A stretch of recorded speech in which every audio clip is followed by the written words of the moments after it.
Welcome to another Tech Central video. My name is Chris Harris, and what I'd like to do with you today is go over how to set your trigger sear and your pull force. Now, this may seem easy, but I can tell you that we get a lot of people calling in with triggers that apparently are not working. And when we get to check them or take them through the proper procedure, it's just a matter of the trigger being, out of adjustment, and sometimes massively so.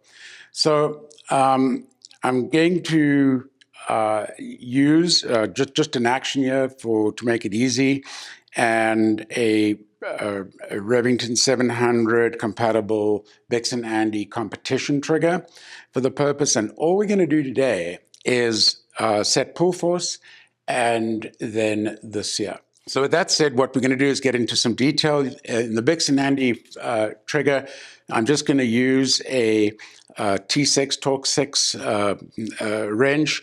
You can and should use use this or your little 1.5 millimeter hex wrench that comes with the trigger. Okay, so for the purposes of this exercise, I've got a Bix'n Andy Competition Trigger.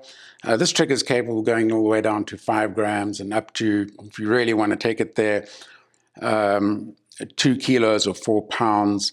But the process is pretty much the same for any single stage trigger.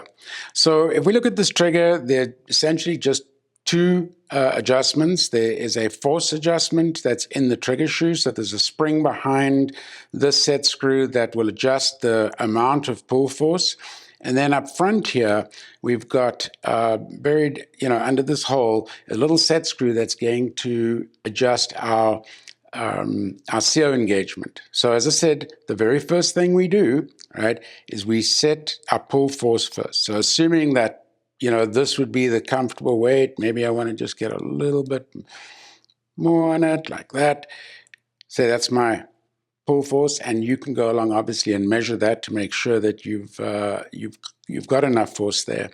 The first thing we do is not what a lot of people, I hear a lot of people do, and that is to cock the gun, put your adjustment screw in here and turn it clockwise until the firing pin falls. That is not the way to do it. And the reason is the moment that you put your adjustment screw wrench in here and make contact with the adjustment screw, you're actually altering the forces in the trigger. So what we want to do is first get this action to a point that it does not cock. So I'm just going to set it back to a point where it is cocking. There you see it is cocking, right? So the first thing you must do is turn your sear screw in enough that the trigger will not hold the firing pin. And you can see that the cocking piece is now forward. So now what we do is, just with small adjustments, and I'm just talking 45 degrees at a time, we back out the sear, okay, which is going to provide more sear engagement. I backed it out there a little bit. It didn't help. I back it out again. Still not holding, okay, over here.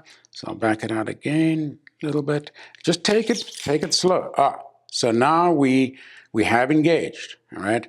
And so now what we should be doing at the first level of engagement is making sure that it'll hold through a fairly rough closing of the bolt. And as you can see now, I managed to actually hold several times, but the one time, I don't know if I can repeat it now, it did drop the firing pin.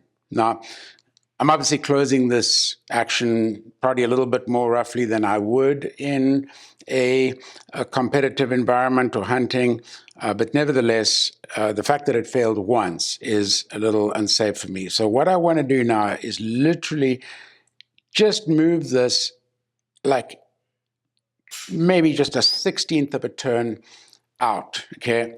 And then let's see if we can keep this if it's safe. And at this point, there, I did manage to drop it. So what I'm going to do now is I'm going to take it out. You'll see there, it dropped the cocking piece. Just a little bit again.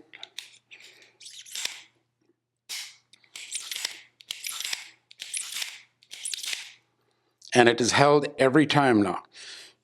And I'm comfortable that this engagement is going to provide me with a crisp fall. And I haven't tested that yet. So that it is loaded right now. The camera. That was really good. Let me try that again. It's really good. And I would say this is about a half an ounce. And obviously for you, you may be looking to have a 1 pound force, 2 pound force, 4 pound force. It doesn't really matter. But this process is the way to go through it. Number one, set your pull force. Number two, set your sear such that you cannot cock the gun, that you cannot hold the cocking piece back, and then back it out until you engage, test it, and then maybe just back it out just a little bit more for safety. Well, I really hope that helps you.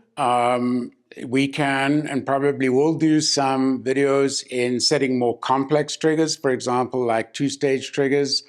But for now, this should apply to just about any single stage trigger that you own. Thank you for watching. If you've got any comments or questions, you're welcome to call us or put them in the comments below. We are more than happy to help you. So, good shooting.